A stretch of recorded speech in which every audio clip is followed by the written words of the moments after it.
Home sweet home. I'm back. And oh, new hat. Who likes it? I love it. You know where I got it? Huga House.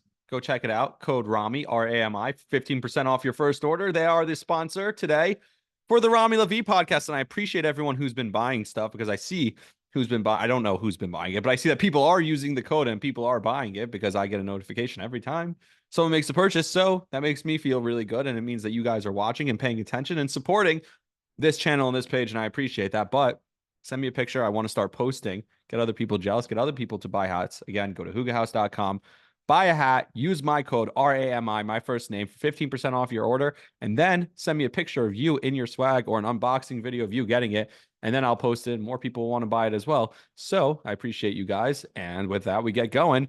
And we'll start with the New York Giants because I did want to do some draft recap, and I did have some time to think about some thoughts about the Knicks game. It's going to be at 9 p.m. by the time you're watching this, maybe tonight, Thursday night in Philadelphia. And we'll talk after the game again, obviously. So it's a late night on the Rami Levy podcast again. There's some baseball stuff to get to. The Yankees took a game from the Orioles. Thank freaking God. And then also we had a crazy ending in the Mets game and just a wild series between the Mets and the Cubs and a crazy ending with Pete Alonso. Didn't get his hand down. Probably if that gets called safe, then the call doesn't get overturned. The call stands. If that gets called out, the call stands that way. So that's the baseball update. And then as far as the Knicks, we'll get to them in a minute. So let's start with the Giants. Like I said, I was going to about 3 minutes ago, and then I rambled a little bit. So the Giants draft recap, because the Jets are a little bit different. They're in a little bit of a different situation where I think it was harder to screw up the draft. And I do like what the Jets did. I also like getting a guy who might be the quarterback of the future, Jordan Travis. Like, yeah, I think he can be, right? This is a guy who everyone knows. And I'm still not talking about the Giants. I said I'm going to talk about the Giants, and I'm not talking about the Giants here. This is incredible if you're watching this.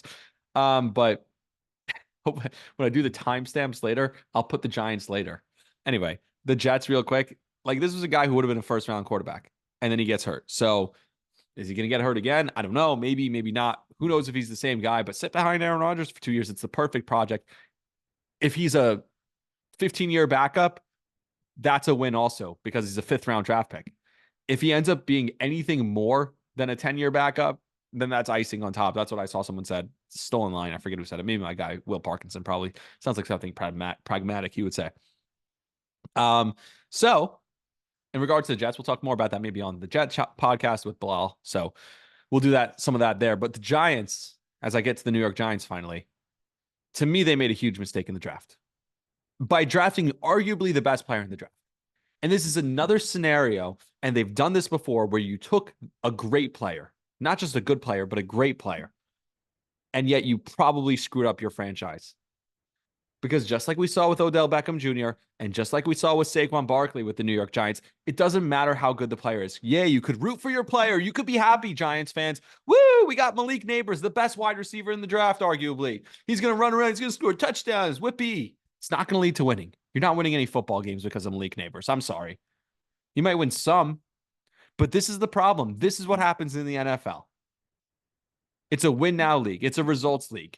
And Brian Daboll and Joe Schoen, it's time for them to show results. So they said, we need to get a guy who's going to help us win now. And this whole offseason has made no sense. And this just compounds on it. Look, the Giants made the mistake by believing what they saw out of Daniel Jones 2 years ago. That run to the playoffs, magic. That win in Minnesota, magic. But you gave him a contract that you should have never given him. And you knew that you gave him a contract that you should have never given him. But instead of admitting you were wrong and saying, all right, we got to get the quarterback of the future, start over. Instead, they said, no, we'll bring in Russell Wilson. He'll compete with him. Well, that didn't work out. He went elsewhere. So instead, we're bringing in Drew Lock. Don't worry. We have Tommy Cutlets. We like our quarterback room. No worries. We're good. We're good on this end. Smoke screen about J.J. McCarthy. We're going to draft him. Nope. Didn't trade up in the draft to draft one of the other quarterbacks. Tried to trade up to draft an offensive lineman, Joe Ald. Okay, maybe I get that a little bit more. But a wide receiver, if you're not going to get your future franchise quarterback, you better be loading up. Trade down. Get multiple picks. Load up for the future. A skill position player who's a win-now player does nothing for you. It's convincing yourself further that Daniel Jones and Drew Lock could be the answer at quarterback, and they're not. And what makes less sense is that if Daniel Jones is the answer, if Drew Lock is the answer, then why'd you get rid of Saquon Barkley? Not only was he the face of your franchise, he was the best player. Daniel Jones had a great season because of Saquon Barkley, because of what Barkley did in that offense. So why are you getting rid of this guy if you're trying to win now? The picks make no sense. The pick of Malik Nabers, while simultaneously getting rid of Saquon Barkley, those two things contradict each other. The Giants offseason is in limbo. The Giants are in pure limbo because this is what happens. Now, after a terrible season, Shane and Daboll are almost scrambling to save their job again. So the guys who were brought in to draft and develop a quarterback never had a chance to do it, and they may never have the opportunity to do it. Because right now they're scrambling to save their job. That's top priority. They can't have another terrible season like they had this past season. They can't have another disappointing season like they had in 2023. They need to win now. But guess what? The quarterback in 2025, the New York Giants 2025 quarterback, is not currently on the roster. And that's the problem. So what are you building? What do you have here if you don't have the future? If you're not building for the future? Because this team is not good enough to win as it is. And if it was good enough to win as it is, you would have re-signed Saquon Barkley. So they know they're not good enough to win now, and yet they still didn't build for the future. You're stuck in the middle. The worst place to be in sports. Limbo. No man's land. Purgatory. That's where you are right now if you're the New York Giants. And the NFL draft proved it. And by taking one of the best players in the draft, you proved what a terrible pick it was. It's hard to make a great pick or pick a great player and have it be a terrible pick. And the Giants accomplished that. That's all. It's all in the Giants. That's all I got. The other piece of this is the New York Knicks piece of this. The Knicks need to get off to a hot start. Donte DiVincezo, in games that he's scored or hit 2+ threes, the Knicks have won all 3 games. So the 2 games they lost, he hasn't hit 2 threes. Donte DiVincezo needs to be better. Maybe we even see Alec Burks if they need some sort of scoring off the bench. You can't be playing 7 guys, Tom Thibodeau. I'm sorry. Precious Achiuwa was so effective. Maybe you give Tyrese Maxey a piece of his own medicine, of the Sixer medicine, who've been throwing constantly bigger guys on Jalen Brunson. Throw a bigger guy. Throw in OG Anunoby. Try and trap Tyrese Maxey. Joel Embiid doesn't want the moment. Joel Embiid doesn't. He's scared of it. Let him try and beat you. I don't care. He can't do it. It's 1 day off. And traveling back to Philly. I trust that the Knicks are going to win Game 6. That's my preview. I think the Knicks are going to win. I think Jalen Brunson's going to go down there and prove that he's the man. Because guess what? The Knicks, after the terrible, whether it was the call in Game 3 or the no call, rather, instead of trying to fight back, instead of trying to flagrant back, you know what they did?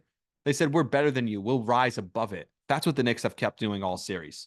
That's what the Knicks have kept doing all year. That's why we love this team. The Knicks are going to rise above it again.